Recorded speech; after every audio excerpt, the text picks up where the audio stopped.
Lyca production சுபாஷ் கரன் மற்றும் red Jain movies தயாரிப்பில் உலக நாயகன் கமல்ஹாசன் நடிப்பில் பிரம்மாண்ட இயக்குனர் சங்கர் இயக்கத்தில் உருவாகியுள்ள இந்தியன் 2 வரும் ஜூலை 12 முதல் உலகமெங்கும் உங்கள் அபிமான திரையரங்குகளில். திரு ராம்கி, எதிர்கட்சிகளுடைய விமர்சனங்களுக்கு பதில் சொல்லணுமா இல்ல அடுத்த 5 ஆண்டுகளுக்கான செயல் திட்டங்கள் குறித்து பிரதமர் பேசணுமா அப்படின்னா அதைத்தான் பேசணும். அதைத்தான் நாட்டு மக்கள் எதிர்பார்க்கிறாங்க, வாக்காளர்கள் எதிர்பார்க்கிறாங்க, இளைஞர்கள் எதிர்பார்க்கிறாங்க. அந்த இடத்துல இருந்து பிரதமர் தவறிட்டாரா? நிச்சயமா, அதாவது இருதரப்புமே தவறிட்டதான் நான் நினைக்கிறேன். அதில் பிரதமர் அவர்கள் முடிக்குமா சமன்படுத்த முடியுமா? அந்த இருதரப்பும் சமன்படுத்த முடியல, அதான் நான் சொல்றேன். பிரதமர் மோடி அவர்கள் முடிக்கும்போது ஐ என்ஜாய் மை செல்ஃப்னு சொன்னார். ஆக்சுவலாக நம்மளால ரசிக்க முடியல. இது கிட்டத்தட்ட இன்றைய பாராளுமன்றம் அது ஒரு அரசியல் பொதுக்கூட்டம் மேடை மாதிரி தான் இருந்தது. அவர் காங்கிரஸை ரொம்ப கடுமையாக ஒட்டுண்ணி என்று பேசினதும் சரி, ராகுல் காந்தி சிறுபிள்ளைத்தனமானது அதெல்லாம் சொன்னதெல்லாம் ரொம்ப கடுமையான விமர்சனம். அந்த விமர்சனை தாண்டி ஒரு அரசியல் உண்மை அப்சர்வேஷன் இருக்க தான் செய்யுது. அதாவது இன்றைக்கு காங்கிரஸ் பெரும்பாலும் அவருடைய இந்தியா கூட்டணி கட்சிகளை சார்ந்து தான் இருக்குது. இப்போ இன்னைக்கு இவ்வளவு கோஷங்கள் 2 மணி நேரம் தொடர்ந்து கோஷங்கள், அந்த கோஷங்கள் அதிகமாக வந்த வார்த்தை வி வாண்ட் ஜஸ்டிஸ் அப்படிங்கிற மாதிரியான ஆங்கில கோஷங்கள் தான். மணிப்பூருக்கு நீதி வேண்டும், அதுல அதிகமான கோஷம் ஆங்கில வார்த்தை அது பெரும்பாலும் தென்னிந்திய எம்பிகளா தான் இருக்குன்னு நினைக்கிறேன். அதாவது பெரும்பாலும் காங்கிரஸ் எம்பிகளை விட இந்தியா கூட்டணி சேர்ந்த கட்சிகளை சேர்ந்த எம்பிகளுடைய அந்த கோஷம் ரொம்ப அதிகமா இருந்தது. ஸோ முழுக்க அது அவர்களுடைய டாமினேஷனா இருந்தது. தொடர்ந்து 2 மணி நேரம் இருந்தது. இன்றைக்கு அரசியல் நேற்று பாருங்க ஒரு பிரசங்க மேடையா இருந்தது. நேற்று ராகுல் காந்தி ஒரு அபயமுத்திரனா என்ன, ஒவ்வொரு மதங்களை பத்தி எல்லாம் பேசினார். அது எதற்காக பேசினார்? அதே கேள்விதான் நம்ம அங்க வைக்கணும். எதற்காக டிஃபைன் பண்றீங்க? அத பிரசங்கம்னா டிஃபைன் பண்றீங்க. அது நீங்க திடீரென்று அந்த எல்லா எங்க கட்சியை பாருங்க, கை சின்னத்தை பாருங்க. நீங்க காங்கிரஸோடைய ஒரு தலைவரா மாறி நீங்க தான் சொன்னீங்க இந்தியா கூட்டணியோட நான் தான் எதிர்கட்சி தலைவர்லாம் சொல்லிட்டு திரும்ப எங்களுடைய கட்சியோட கை சின்னம் எப்படி இருக்குங்கெல்லாம் அவர் ஒரு பெரிய பிரசங்கம் கொடுத்தாரு.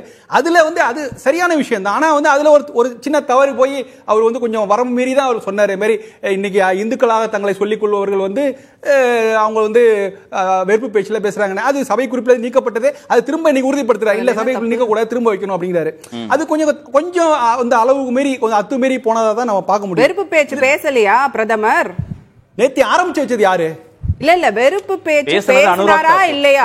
தேர்தல் பிரச்சாரம் போது அவர் என்ன பேச்சு பேசினார்? பிரச்சாரம் அத நான் திரும்பி சொன்னேன். நம்ம எதுக்கு நம்ம பாஜக எதற்காக நம்ம ராகுல் என்ன விளக்கம் கொடுத்தார்னா, அயோத்தி குறித்து திரு அனுராக் தாக்கூர் பேசுனதுனால நான் அது குறித்து பேச வேண்டியதாயிருச்சுன்னு சொன்னார். அவர் எப்படி இருந்தாலும் அதை தவிர்த்திருக்கலாம். நம்ம எப்படி பாஜக இன்றைக்கு யாரு அனுராக் தாக்கூர் தவிர்த்திருக்கணுமா, ராகுல் தவிர்த்திருக்கணுமா? இல்ல எப்படி நம்ம பிரதமர் மோடி அவர்கள் காங்கிரஸ் எந்த அளவுக்கு 13 மாநிலங்கள் தோல்வி பெற்றதுன்னு நம்ம சொல்லும்போது அது தவறுன்னு சொல்றோமோ, அதே போன்ற அறம் நமக்கு ராகுல் காந்தி சொல்லணும். ராகுல் காந்தி நீங்க இது மாதிரி பேசிக்க கூடாதுன்னு. 2 பேரும் பேசினது அரசியல் தான். இது வெளியிடங்கள் பேச வேண்டியதான். நாடாளுமன்றத்தில் இது பேச வேண்டிய அவசியமே இல்ல. இதெல்லாம் எனக்கு ஒரு பெரிய ஆச்சரியம் என்னன்னா, இந்த சபாநாயகர் ரோட் மேப் குறித்து எதிர்க்கட்சிகள் பேச முடியுமா, பிரதமர் பேச முடியுமா? அடுத்த 5 ஆண்டுகளுக்கான ரோட் மேப் குறித்து அந்த பொறுப்பு யாருக்கு? எதிர்க்கட்சிகளுக்கு அதிகமா, ஆளும் கட்சிக்கு அதிகம்? ரோட் மேப் ஆளுங்கட்சி தான் பேசணும். அதை பேச சொல்ல வலியுறுத்த வேண்டியது எதிர்க்கட்சி தலைவருடைய. எதிர்க்கட்சி தலைவர் ஒரு உற்சாகத்துல பேசுறாரு. எப்படி 2011 ரோட் மேப் தான். மணிப்பூர் பத்தி எரிஞ்சிட்டே இருக்கு, என்ன பண்ண போறீங்க? ரோட் மேப் தான். நீட் தேர்வு முறைகேடு நடந்திருக்கு, என்ன பண்ண போறீங்க? அது ரோட் மேப் தான். பண மதிப்பிழப்பு நடவடிக்கையினால பாதிப்பு, ரோட் மேப் தான். என்ன பண்ண போறீங்க? ஜிஎஸ்டினால பாதிப்பு ஏற்பட்டிருக்கு, அடுத்து என்ன பண்ண போறீங்க? அது ரோட் மேப் தான். அக்னிவீர் திட்டத்தினால இளைஞர்கள் பாதிக்கப்பட்டிருக்காங்க, என்ன பண்ண போறீங்க? ரோட் மேப் தான். அப்போ அதுக்கு என்ன ரோட் மேப்? இதெல்லாம் எதிர்க்கட்சிகளுடைய குற்றச்சாட்டு. இதுக்கு நாங்க இதெல்லாம் பண்ண போறோம்னு ரோட் மேப் தானே பிரதமர் காமிச்சிருக்கணும். அக்னிவீரை பத்தியும் நீட்டை பத்தியும் நேற்று ராகுல் காந்தி பேசினார். அதற்கான பதில் இன்னைக்கு கொடுக்கப்பட்டது. ஆனா டிமாண்டேஷன் பத்தி எத்தனை நாள் தான் நம்ம பேச போறோம்? எமர்ஜென்சி பத்தி பேசினாலே ரொம்ப பழைய விஷயம் அப்படிங்கிறாங்க. டிமாண்டேஷன் ரொம்ப புதிய லேட்டஸ்ட் விஷயம் ஆச்சுலா? அதெல்லாம் கிடையாது. திரும்ப மணிப்பூரை பத்தி திரும்ப, அதாவது ஒன்று இல்ல, நீங்க அப்ப நீங்க ஒரு ராகுல் காந்தி சொன்னார் 15 நாள்ல. ஒரு நிமிஷம் நான் முடிச்சேன். டிமானிட்டைசேஷனால மக்கள் வேலைகளை இழந்திருக்கிறார்கள், பல பேர் வாழ்வாதாரத்தை இழந்திருக்கிறார்கள். அதோட இம்பாக்ட் இன்னும் தொடர்ந்து நடந்து கொண்டு இருக்கிறது. ஜிஎஸ்டி உடைய இம்பாக்ட் என்ன? மணிப்பூர் பத்தி எரியுது அப்படின்னா நாம இங்க நல்லா இருக்கோங்க, எங்களுக்கு பிரச்சனை இல்லைங்க. அங்க வெளியே போனா எவன் கையில துப்பாக்கி இருக்குன்னு தெரியாத ஒரு நிலைமையில மக்கள் அங்க வாழ்ந்து கொண்டு இருக்கிறார்கள்னா அதை பத்தி பேசக்கூடாது. பழைய விஷயம் எவ்வளவு நாள் அதை பத்தி பேசுவீங்கன்னா பூரா பேசிட்டு இருக்கோங்க. அந்த பிரச்சனை தீர்ற வரைக்கும் அதை தான் பேசுவோம். நீங்க சொல்ற எப்படி புரிஞ்சுக்கிறேன்? 2016 டிமாண்டேஷன் தாக்கம் 2019 தெரியல. மக்கள் தெரியாம போய் 2019 பிஜேபிக்கு ஓட்ட போட்டு அதிகமான மெஜாரிட்டி கையில கொடுத்தாங்க அப்படி நான் புரிஞ்சுக்கலாமா? அது சரியா?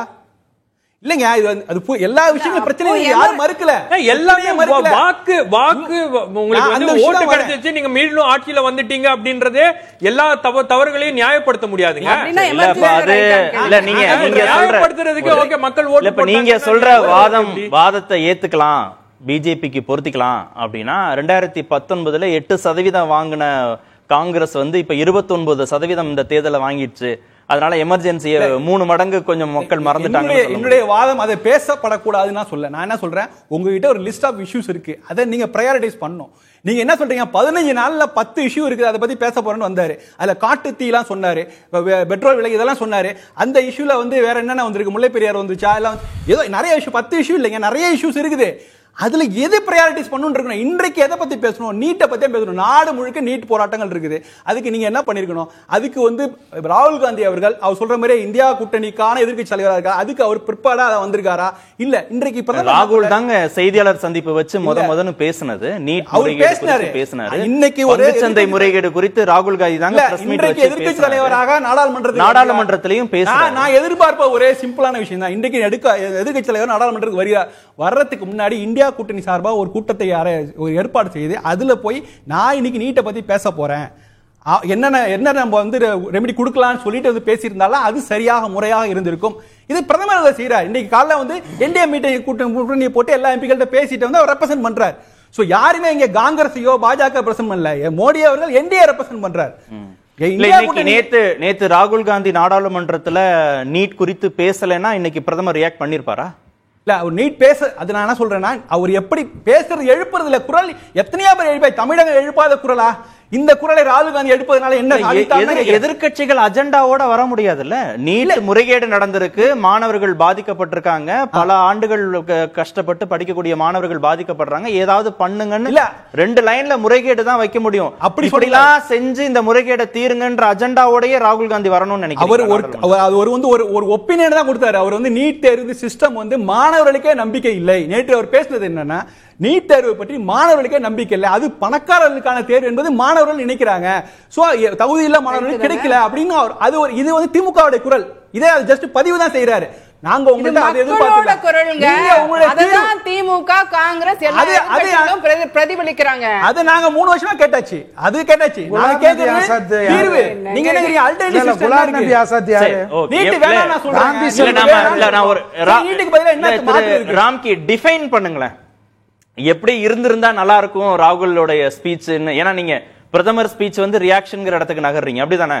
இல்ல ராகுலுடைய ஸ்பீச் வந்து ஸ்கிரிப்டடா ஸ்ட்ரக்சர்டா இருந்திருந்தா இன்னைக்கு இப்படி ரியாக்ட் பண்ணி இருந்திருக்க மாட்டாரு. நீங்க சொல்றதுல இருந்து நான் புரிஞ்சுக்கிறேன். இவ்வளவு பெரிய கோஷம் கூச்சல் குழப்பம் இருந்தது.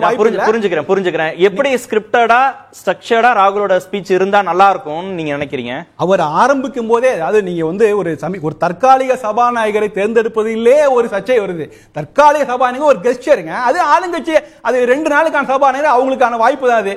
அவங்களுக்கு அவங்க கட்சியில் உள்ள ஒரு மூத்த தலைவருக்கு ஒரு கொடுக்கப்படுகிற கௌரவம், அதுல ஒரு அரசியலாக்கி அது பண்ணதுனாலதான் இதுவரைக்கும் இல்லாத வரைக்கும் சபாநாயகர் தேர்தல் நடந்தது. இப்ப இன்னைக்கு துணை சபாநாயகர் தேர்தல் நடக்குமான்னு ஒரு கேள்விக்குறியா இருக்கு. இப்ப ஆரம்பமே முதல் பந்திலேயே நீங்க அடிச்சு ஆட ஆரம்பிக்கிறீங்க. ஒரு இணக்கமான சூழலை வந்து நீங்க ஏற்படுத்தல. அது நீங்க இப்ப இன்னைக்குதான் பிரதமர் பேசுற, இது வரைக்கும் பேசினதே இல்ல. அப்ப அந்த சூழல் யாரு காரணம்? அந்த சூழலை உருவாக்கியதற்கு முக்கிய பங்கு நிச்சயமாக ராகுல் காந்திக்கு தான் இருக்கு. அப்படி ஒரு சூழலை அவாய்ட் செய்திருக்கலாம். இல்ல அவர் பேசுற தவறு. ஆளுங்கட்சியை எதிர்க்கட்சிகளை அனுசரிச்சு போகணும்ன்றாரு. லைகா புரொடக்ஷன் சுபாஷ் கரன் மற்றும் ரெட் ஜெயின் மூவிஸ் தயாரிப்பில் உலக நாயகன் கமல்ஹாசன் நடிப்பில் பிரம்மாண்ட இயக்குனர் சங்கர் இயக்கத்தில் உருவாகியுள்ள இந்தியன் 2 வரும் ஜூலை 12 முதல் உலகமெங்கும் உங்கள் அபிமான திரையரங்குகளில்.